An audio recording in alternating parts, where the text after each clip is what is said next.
How's everyone doing today? It's your boy JJ Domination. If you're not already subscribed to the channel, please do so and definitely like the video. It helps get more exposure on the product.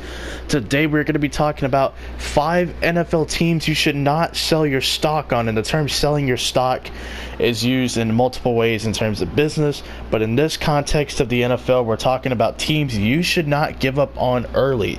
These are teams that could go from worst to first, zero to hero. These are teams that I would not give up on and have a very good chance of being a playoff team after missing the playoffs last season and not even being close to the conversation. Alright, I'm not saying these teams will do it, but I think these are the 5 most likely to do it. And I don't really have a particular order, but you'll see the 5 teams. By the way, I organized this here by acceleration. Tyreek Hill, man. Just best acceleration by far, followed up by Marquise Goodwin. Anyway, let's get this thing back by overall, and let's go to one of our 5 teams right here, the Atlanta Falcons. I mean, the Falcons, barring injury, are one of the better rosters on paper across the entire NFL, but that was the problem, was their health. Not the fact that they were playing horrible or anything. Offensively, they were still pretty good. Defensively, yeah, it was like a week-to-week thing. You know, are they going to be good? Are they not? They started playing better defense down the stretch, especially in their winning streak. And against the Saints in the second game, they were playing better defense. But I don't know, man. I mean, barring injury, like I said, this is one of the best rosters on paper. And the Falcons don't have a whole lot of glaring weaknesses. On the offensive line, that's about it. And adding a second defensive tackle, and I guess now corner has become a little bit of an issue, but that's all I could think about. And I feel like free agency's not over. You could definitely bring in a corner. Maybe at pick 14 you go with a corner, or you go with that other defensive tackle, or you go offensive lineman. I think offensive linemen, some really good ones, will still be on the board. The Falcons, I know they addressed offensive line. They brought in James Carpenter on like a multi-year deal and Jamon Brown on like a 1-year deal. Those are not your long-term solutions. Draft an offensive lineman if, a good one is there, if one that the Falcons like is there. This class is pretty stacked on the defensive line. Honestly, I would just wait, unless the best prospect you have on your board is there, which I don't know who that would be. It just depends on the team. I think the Falcons, if they're healthy, they're going to be one of the better teams in the NFL, and they'll definitely be a playoff team. Number 4, or not even number 4, but the second of the 5 teams, the Green Bay Packers. I mean, this is pretty obvious. New coach. Yeah, you kind of are nervous about a new coach in there, but barring injury to Aaron Rodgers, I think this team is going to be a pretty solid team. They made some key upgrades, especially at pass rusher. They brought in Preston Smith, who is more than just a pass rusher. He's actually a pretty damn good run defender as well. Zadarius Smith, the lead guy for Baltimore in terms of sacks, he's going to be pretty damn good as well. The Packers apparently wanted to draft him, but I believe he went like 2 or 3 picks before they could get him, and I believe they ended up settling on Ty Montgomery. I can't remember. We just talked about the 2015 class on a podcast. I'll have to go back and look. But yeah, I believe he went like 3 or 4 picks before Green Bay could grab him. But they were really high on him coming out of Kentucky. But they added Zadarius Smith. They added Adrian Amos, who played for the Chicago Bears, has experience playing everywhere in the secondary. I assume he's going to be a strong safety. Maybe the Packers play him at free safety, but I do not see him not playing the safety position. He'll definitely be in the back end of the defense. They paid Billy Turner like a starter, so my only assumption is he's going to be the starter. You would hope so anyway, right? But the Packers, this is pre-draft, but I seriously think they can turn things around. They upgraded at major parts of this team. In the draft, though, I think they have to go best defensive player available. Whether it's a defensive lineman, a linebacker, they have to go best defensive player available. I think Aaron Rodgers, no matter who you put at receiver, can make it work. Of course, you would like to give him the luxury of having elite pass catchers, but I think he can make it work, man. But defensively, Aaron Rodgers can't play defense. He can't dictate what the defense does. So get the best defensive players possible. If Brian Burns or Ed Oliver or for some reason Devin White, if one of those three players are still on the board, get them. If two of them are on the board, flip a coin. If all three of them are on the board, well, you got a tough decision on your hand. I'd probably go Devin White if all three are on the board.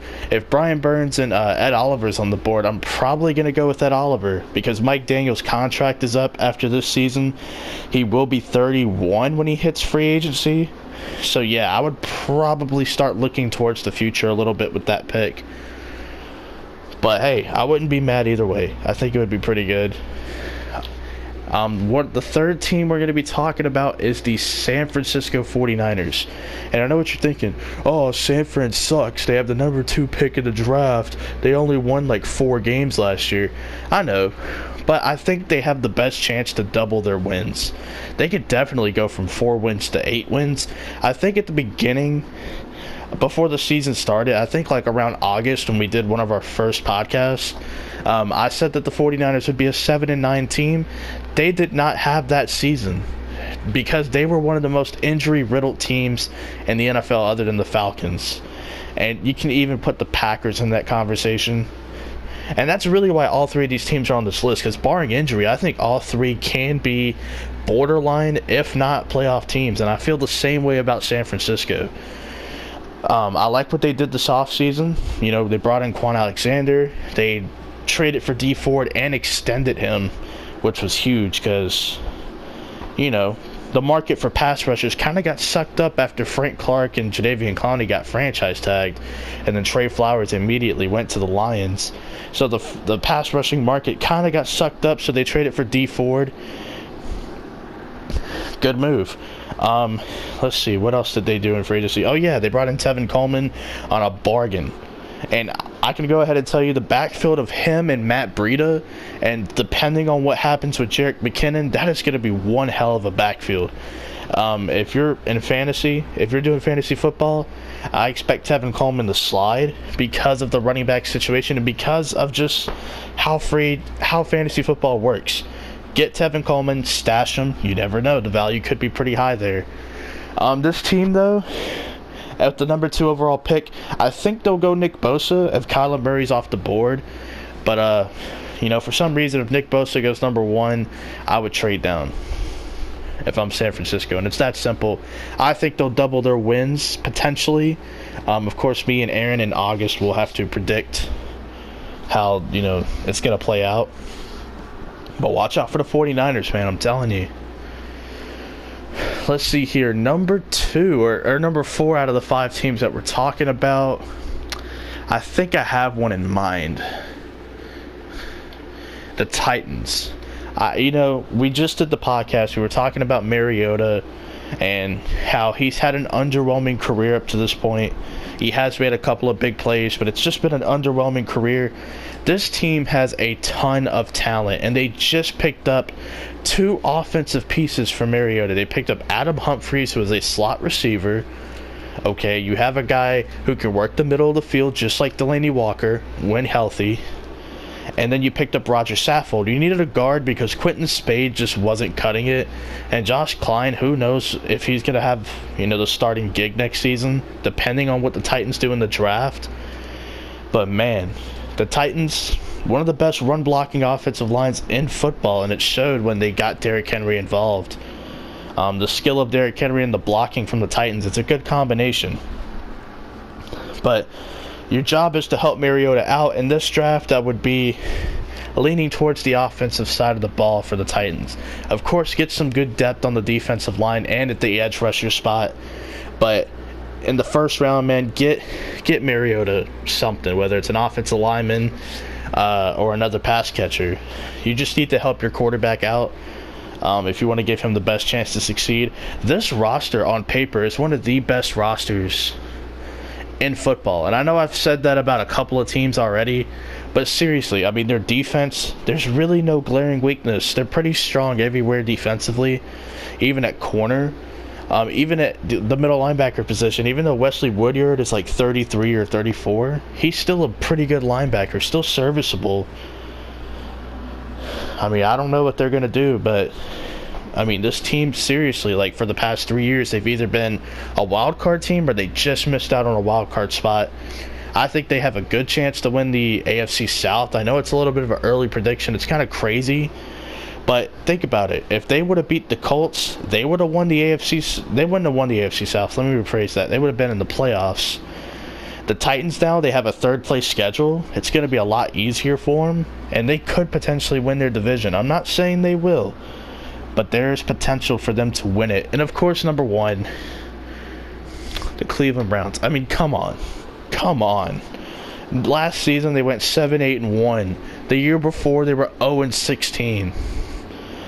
This season, just be high on them, okay? On paper, their roster looks good. We'll see what they do on the field. It's still Cleveland at the end of the day. They're still unproven over the last, 2 decades. We'll have to just wait and see. But America should be rooting for the Browns. And if you're a betting man, bet on the Browns, okay? I'm just saying. And also, don't sell your stock on them, man. I think they could be a good team. Winning the division, that's tough. Because they didn't beat Pittsburgh. They had that tie and then they lost to Pittsburgh. They did split with the Baltimore Ravens. The Ravens beat them in Week 17, but I think early on in the season, Baker Mayfield got an ugly win. Or Cleveland got an ugly win, I should say, over the Baltimore Ravens. And the Bengals pretty much own Cincinnati now, so that's great. But I still think Baltimore is the team to beat in that division. As of right now, it just depends on the jump that Lamar Jackson takes. But even though they lost some key players on the defense, they draft pretty early. They drafted, guys to replace them in the future. And sometimes it's just how you have to do it. They still have a good rotation of pass rushers. On the defensive side of the ball, obviously. They lost Eric Weddle, but they have a decent backup safety, and they could probably go get one in this draft, at pick 23 or 22, wherever they're at. They could go get a Nasir Adderley or a Taylor Rapp. They could still go get a safety. But I think the Browns are the team to beat. In terms of selling your stock or whatever, don't do it. Cleveland is the number one team in my opinion when it comes to not selling your stock. Buy in. You need to buy into Cleveland. I think they're going to be a really good team. Let me know down below. The teams that you would not sell your stock on. Is Cleveland the team to buy in with? Let me know down below in the comment section. Peace out.